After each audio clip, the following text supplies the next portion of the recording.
Programımız kaldığımız yerden devam ediyor. Şu anki konumuz profesyonel koç Selin Özen. Selin Hanım hoş geldiniz. Merhabalar Fatih Hocam, hoş bulduk. Nasılsınız? İyiyim, çok teşekkür ediyorum. Sizler nasılsınız? Çok teşekkür ederiz efendim, sağ olun.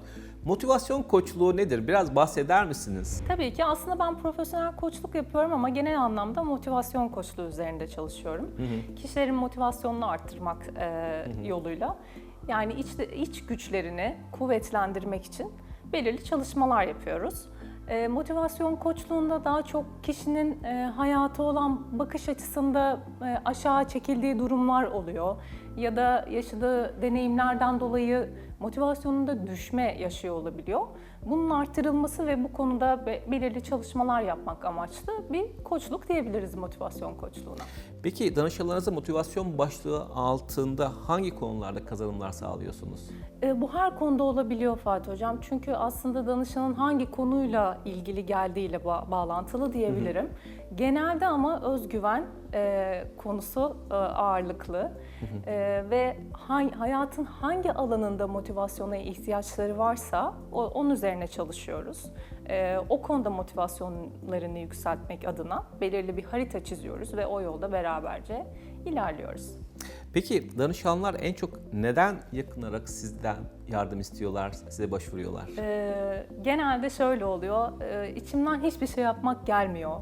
Uyanmak istemiyorum, yataktan kalkmak istemiyorum, artık canım hiçbir şey yapmak istemiyor ya da yaptığım hiçbir şeyden keyif almıyorum. Ya da belirli konular üzerinde diyelim ki bu işte ilişkide ne bir adım öteye gidebiliyoruz, ne bir adım geri olduğumuz yerde sayıyoruz. Ya da ilişkimle ilgili motivasyon düştü ya da iş hayatımda işte birkaç yıldır aynı işte çalışıyorum. Motivasyonum çok düşük bu aralar, bir çıkış yapmak istiyorum, daha iyi hissetmek istiyorum gibi konularla gelebiliyorlar. Peki bir bireyin motivasyonu en çok etkileyen sebepler nelerdir? Şöyle ki aslında hedef koymak gerekiyor hayatta. Bir bireyin belirli bir hedefi yoksa eğer motivasyonu da çok güçlü olmuyor. Ve aynı zamanda bunun altında inançlı da olması gerekiyor. İnanç ve motivasyon birbirini besleyen şeyler. Kişi hayatta herhangi bir konuda hedef koyup onun üzerinden motivasyonunu yükselttiğinde aslında daha sağlıklı ve mutlu bir şekilde ilerleyebiliyor. Bu hedefin büyüğü, küçüğü yok. Herhangi bir hedef koyduğunuzda hani insan aslında biliyorsunuz bir amacı olduğunda daha mutlu oluyor ve o zaman motivasyonunu arttırıcı etkenlerle o hedefe doğru ilerliyor. Böyle diyebiliriz. Peki bunu yaparken nasıl bir çalışma yapıyorsunuz? Yani bu kişiye hedef belirleyip motivasyonu artırıcı çalışmalara başladığınızda neler yapıyorsunuz danışanlarınıza? Bu da kişiselleştiriyoruz. Yani hani hangi konuyla geldiyse danışan, onun üzerine özel çalışmalar yapıyoruz. Ama ben bunun temelinde ilk önce kişinin kendiyle olan ilişkisini güçlendirmeye bakıyorum. Çünkü itici gücü biz nereden alıyoruz? Kendi içimizden alıyoruz. Evet. Dolayısıyla kişinin ilk önce kendiyle olan ilişkisinde nelerde açıklar var, o konuda neler yapabiliriz, orayı nasıl güçlendiririz, onun üzerine çalışıyoruz. Daha sonrasında da hangi konuyla ilgiliyse bu motivasyon eksikliğinin yaşandığı nokta, oraya nokta atışları yapacak çalışmalar yapıyoruz. Aslında bazen hayatında eşlik bile edebiliyorum ben kişiye çünkü beraberce bir yolculuğa çıkıyoruz diyeyim size. Paylaşımlarla, değişik tekniklerle motivasyonunu arttırıcı yollar buluyoruz beraberce. Peki bu teknikleri uygularken böyle bu tekniklerle başarılı olmuş kişilerin örnekleri mi yoksa bu teknikleri yapmamış ama başarısız olan kişilerden örnek alarak mı? Hani vardır ya öyle bir şey. De aslında biliyor musunuz? Evet. Çünkü şöyle olumsuz ve olumlu şeyler birbirini tamamlayan şeyler. Eğer başarısızlık olmasaydı başarı da olmazdı değil mi? Başarının oluşunu başarısızlıkla anlıyoruz. Dolayısıyla her ikisinden de örneklendirebiliriz. Yani buradan feyz alabiliriz ve bunun üzerine de çalışabiliriz diye düşünüyorum. Peki koşu kalmak isteyen bir kişinin nasıl bir mental yapıda olması gerekir sizce? En çok bunu istiyor olması gerekir. Yani buna hazır olması gerekir. Bir sorunun olduğunu kabul etmesi gerekir. Çünkü bir sorunun oluşunu kabul etmeden onu çözemezsiniz.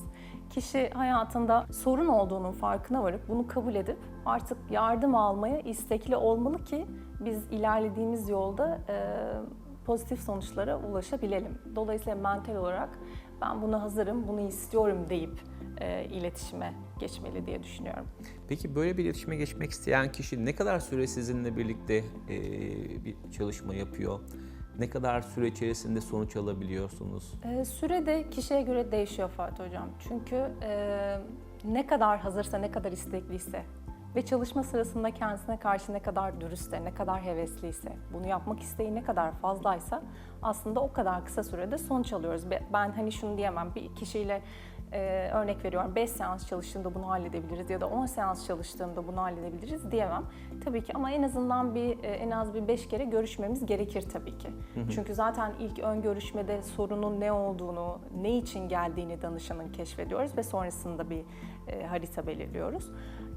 En az 5 kere görüştükten sonra kişinin de buna kattıklarıyla beraber ve yapabildiklerini görünce de ne kadar giderse o kadar ilerliyoruz beraberce.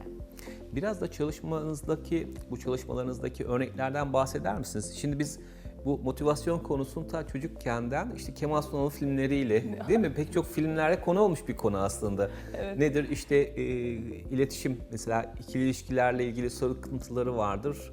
Bu anlamda birisi ona destek olur. Bak şunu yapmalısın, bunu yapmalısın gibi. Ya da iş hayatla ilgili sıkıntıları vardır gibi. Mesela bilirsiniz bu tip örnekleri. Evet. Siz de biraz örneklendirebilir misiniz? Tabii motive etmek aslında şöyle, kişinin çok bilmediği bir şey değil biliyor musunuz? Sadece siz ona farklı bir bakış açısıyla kendiyle ilgili bir şeyleri göstermeye çalışıyorsunuz ve o motivasyonu tekrardan yakalamasını sağlıyorsunuz. Bu hiç olmayan bir şeyi kazandırmak değil, bir şeyleri canlandırmak diyelim. Güzel örnek verdiniz. Aslında kişi bir kitapla, bir filmle, herhangi başka bir şeyle de motive olabilir. Yani o içindeki itici gücü tekrardan keşfedip onu ortaya çıkarıp onun da arkasından sürüklenerekten motivasyonunu da sağlayabilir. Mesela şu anda bile filmlerde, dizi filmlerin hatta birisinde böyle bir karakter var. Adam şoför mesela, bir fabrikaya şey oluyor, daha doğrusu bir holdinge müdür oluyor. Belki izliyorsunuzdur. Bilmiyorum Şimdi bunu. dizinin ismini vermek istemiyorum belki Vermeyelim, yasaktır evet. diyerek. Ama nihayetinde onu mesela motive eden birileri var. Şimdi motive eden bir kişinin çok böyle deneyimli olması gerekiyor. Bu tip konularla ilgili olarak böyle ikili ilişkilerle ilgili konularda mı motivasyon isteyen çok fazla, yoksa işle ilgili konulardan dolayı mı isteyenler daha fazla? Genel anlamda hayata bakış açısında çok aşağı çekilmiş kişiler var ya. O da hayatın her yönüne yansıyor. İlişkilerine yansıyor, işine yansıyor. Benliğiyle ilgili küçük ufak tefek sorunlar yaşayan kişiler. Hani aslında biraz da böyle kendisiyle daha çok barışmasına ihtiyacı olan ve bu konuda motivasyona ihtiyacı olan kişiler diyebilirim. Anladım.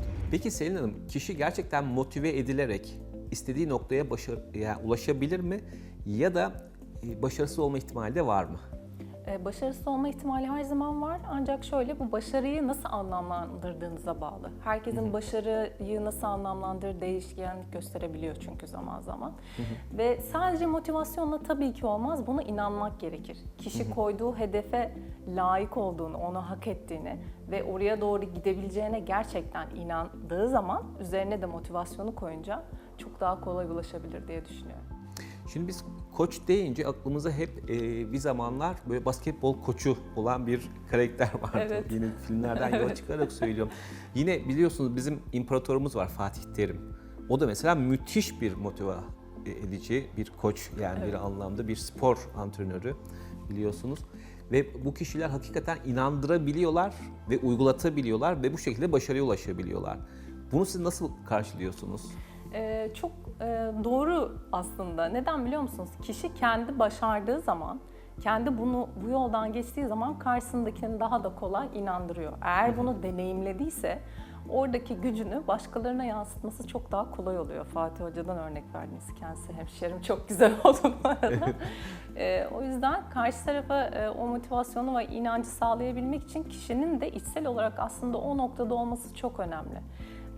Ben şöyle de bakıyorum biraz bireysel bir yorum katacağım ama bence kişinin bunu veren kişinin, yani bir motivasyon koçunun da enerjisinin yüksek olması gerektiğine inanıyorum. Yaşam enerjisinin.